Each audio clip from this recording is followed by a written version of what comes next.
to land a commission, and it turns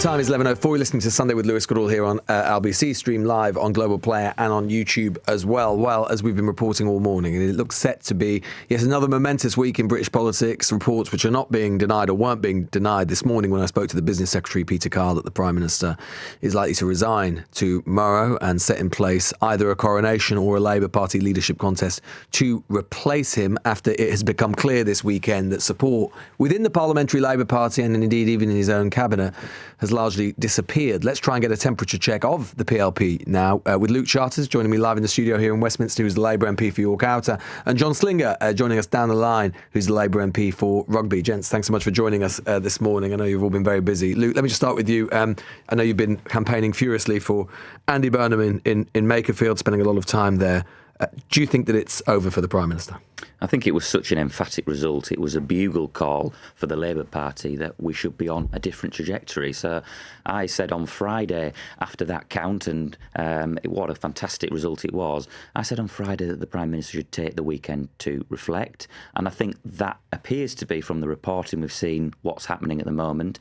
What I'd like to see now is an orderly transition, because I think it's time to crack on with rebuilding the party on the basis of hope, and I think that's what Andy can do. You mean an orderly transition to your man? Well, absolutely. He's got overwhelming support across the PLP. And if you look at what happened in Makerfield, he brought together the progressive parties, Greens, Lib Dems. They rode behind him. And they also brought back those from the right, those who had recently gone to Restore. And what we're seeing in the PLP, I think, is a slowly coming together that Andy can unify us and take forward that message of hope to beat reform as well. But where would his authority come from? I mean, this is a guy who wasn't even an MP at the 2024 election. He wasn't elected on the basis of that manifesto. Yeah, Makerfield have elected him, but without a Labour Party, some sort of contest to give him some legitimacy, don't you think it's a bit rum to the electorate saying this guy wasn't even an MP a week ago, now he's Prime Minister? Well, there's been 3 by-elections of Labour-held seats, hasn't there? 1 lost to the Greens, 1 lost to Reform, and Andy's won it. He's proven that demonstrably. He's got his 9 years experience as Greater Manchester Mayor. But look, left or right, north and south, I think there's a coming togetherness across the PLP. Look, don't forget, I stood back from my position as a ministerial aide in Peter Kyle's team to resign from that and support Andy Burnham, because I think what you're seeing is Andy's got this unique ability to bring together left and right. John Slinger, what do you make of that? Do you think that, well, first of all, do you think that it is done for the Prime Minister? You've been a very forceful supporter of his. Do you think it's all over? Morning, Lewis. Morning, Luke. I don't think it's over for the Prime Minister at all, but clearly he is thinking about how to respond to the current situation, and it's entirely up to him, isn't it? I don't have any intelligence on that, but I don't think it should be the end of Keir Starmer's premiership. This is, after all, a leader of the Labour Party who actually won the leadership of the Labour Party, who then proceeded to transform and change the Labour Party, root out the cancer of anti-Semitism, take on the hard left, get us into the kind of shape that can appeal to the entire country, the entire UK, get us through a difficult period, win us a general election with an overwhelming majority, and then govern in extraordinarily difficult circumstances and deliver real change. And despite what everyone is saying, including supporters of Andy Burnham, the very areas, indeed, which Andy talks about, whether that's devolution to regional areas, is something that this government is quite literally putting through with local government reorganisation, an industrial strategy, the first one in over a decade, economic growth. I could go on, public services invested in, economic stability, and and so on. So I know that the Prime Minister will do as he has always done. He has put the country first, not the party, not even himself. And he is a man who is focused on those principles. But you would like to see him go on, John. In an ideal world, do you think he should? Of course I would, Luke. I mean, I think that's pretty clear. Sorry? Absolutely. Of course I want him to go on. I also think that what we are seeing here is an emotional response in all too many ways. Governments have bad results in local elections. It's actually just what happens. It's quite a peculiar thing when you think about it, given that what people are voting for is the local councillors and the formation of their local councils. But yet the public use those opportunities to cause problems for the government. But governments go on to win, as they did under Tony Blair, who lost over 1,000 seats in, I think, 1998 or 9. It's absolutely doable. We're 3 years out from a general election. We are 7 points or 6 points behind reform. The trend line for reform is coming down. The Prime Minister and the Chancellor and the government that he leads have stabilised the economy. We're investing in public services. He's doing a great job on the international stage. We should stick with him, and we should show him the loyalty and the respect that he deserves. And we should also reflect on the fact, and I certainly reflect on this as someone in a marginal seat, that plenty of Labour MPs, plenty of our colleagues are only Labour MPs because of the very leadership that Keir Starmer has shown. He actually has a mandate from the British people. He has a mandate from the British people. He set out what he wanted to achieve in government, and he's getting on and delivering that. Well, and what we shouldn't do is show the public that what happens is the first sign of trouble, we start panicking and we start turning inwards and turning in on ourselves. We should be getting behind this Labour Prime Minister, who is one of only 4 Labour leaders who led us to a general election victory. Well, Luke Charters, let me put that to you. You're being emotional, over-emotional in your reaction. Well, I'm full of hope and optimism for the first time in a couple of years. And what I'll just say is about the Prime Minister, if I may, he did lead us to a landslide win against the Conservatives in 2024. But that is precisely the point. It was the Conservatives. It was a very different political moment 2 years ago, a two-party system, if you will, Lewis.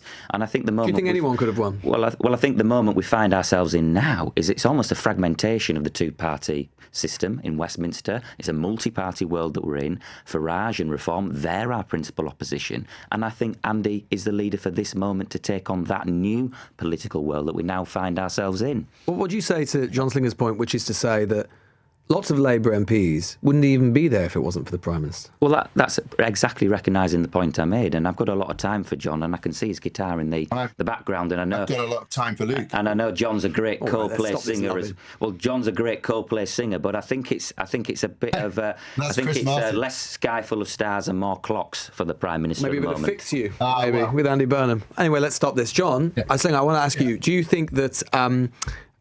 if there is going to be, and I know you don't want it to happen, but if the Prime Minister goes tomorrow, Luke, you've heard Luke Charters say that he wants an orderly transition. Would you prefer there to be a contest? I would, and the Prime Minister has said that he will stand, and that's the last that I heard. People who are suggesting that would cause chaos. Well, let's just remember the by-election we've just been through, and congratulations to Andy, who fought a brilliant campaign, but the by-election wouldn't have happened had Andy and others, Josh Simons, not caused that by-election with the express intention of challenging the Prime Minister, although I note that Andy Burnham hasn't actually formally said he would challenge the Prime Minister. Look, on your question, Lewis, my paid intern, who's brilliant, by the way, has gone through a more rigorous interview process to work for me for a few months in my parliamentary office than any of the candidates for the premiership of our great country, the 5th largest economy in the world, which is going through huge problems. I mean, in fact, in the interview process for the paid internship in my office, those candidates have had to set out more of a prospectus for what they think the country should go through than I have seen from any of the contenders for the leadership of our party. More importantly than that, though, Lewis, far more important, as I said earlier, we put on our membership cards, country first. The idea that who is the Prime Minister of our great country is determined in this fashion is an absolute farce, in my view. The public, when the hype has died down and people in the media, and who I have a lot of respect for, including you, Lewis, when the Westminster bubble chitter-chatter and excitement dies down, the problems remain the same for anyone in number 10 Downing Street. And the very least we should expect is that the people who want to challenge, remember, a sitting Labour Prime Minister and depose a sitting Labour Prime Minister who won a general election and who actually was elected as Labour leader, the very least respect that we could show the public, which is far more important than the Labour Party, the public, would be to expose these candidates for the highest office in the land to a level of scrutiny, as I say, that is deserving of the office. We're not talking about who should be the captain of a primary school tiddlywinks club. We're talking about who should be Prime Minister of our country, and we owe it to our country, let alone the Labour Party. And so let's see what their great vision is for the country. Because another thing I would like to say, Lewis, is only 4% of the population of the United Kingdom is Greater Manchester, not the rest of the country. And we need people who can set out a vision for the entire country. And if Andy and Wes and anyone else who wants to can do so, let me just put that to Luke briefly. You heard it there. Very carefully. Your parliamentary colleague thinks this is a farce, this way of getting a new Prime Minister. And secondly, to put that challenge directly to you, you say about an orderly transition. What are you so afraid of? Let there be a contest. Andy moved political mountains in Makerfield. In it one should have constituency. Been. Well, there's a great affinity for Andy Burnham across the Greater Manchester area and across the north, and he's got the rest of the country. What about the rest of the country? country? We have not been, if I may, we have had a very dim run of elections recently, and Andy's done something absolutely spectacular, which is to unite progressive parties behind him. Look at the vote shares of things like the Greens, who just up the road in Gorton won that seat, but also people, working class people, by the way, who drifted over to Reform just on the 7th of May, they've come back home to Labour. In one place. What you also have to remember is that in this country, you do vote for a party. My constituents voted for my name on the ballot, very much the privilege of a lifetime to do that. But Andy has also committed to the manifesto, and that's absolutely right. We turbocharge our urgency in delivering that. Last word to you, John. Okay, fair enough. I was born in Manchester. I absolutely love the Greater Manchester region and the north of our country. It's a wonderful place, but most of the country is not the north of our country. And when general elections happen, they want a leader who can speak for the entire country. I would merely say that that's what we expect in the leader of the Labour Party, let alone the Prime Minister. And Lewis and other commentators can't help, and I'm not criticising you for saying this, Lewis, it's a common vernacular phrase, but you use the word coronation. I mean, you quoted me in what I said about this being a farce. It really is farcical that we could use the word coronation for who gets to be Prime Minister. Look what Keir went through to become Prime Minister. Look what he went through. Look what Tony Blair went through to become Prime Minister. And we're talking about a coronation. We had a coronation for King Charles. Coronations are for monarchs. They're not for prime ministers of our great country. And the public expect better. And the Parliamentary Labour Party needs to be very, very careful about what it is doing. And finally, Lewis, one final point that isn't spoken about anywhere near enough. And I have a lot of time for Luke, and I've never met Andy, but I'm sure he's a great guy. Let us not forget there is a human being at the heart of this, in inverted commas, story. Is much more important than a story, and that's Keir Starmer. And we should have a little bit of time thinking about what it's like for him, who's absolutely put the country first at all times. And I saw him last week, and that's what he's been doing at the G7. As soon as he gets back, he's back in to the day job, and that's what he's doing. And it must be very difficult for him, someone who led the Labour Party through all those difficult times. He walked towards the problems, not away from them. And this is how it seems he is being rewarded. And it's not only farcical, it's in some ways shameful.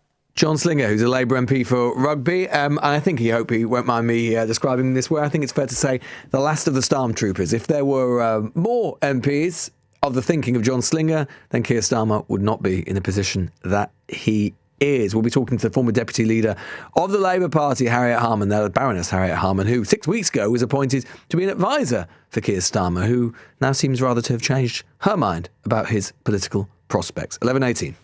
This is LBC. If you bought a home on a holiday park in the UK, what you thought you were getting may not be what you ended up with. From unexpected site fee increases, running costs, a huge depreciation in value,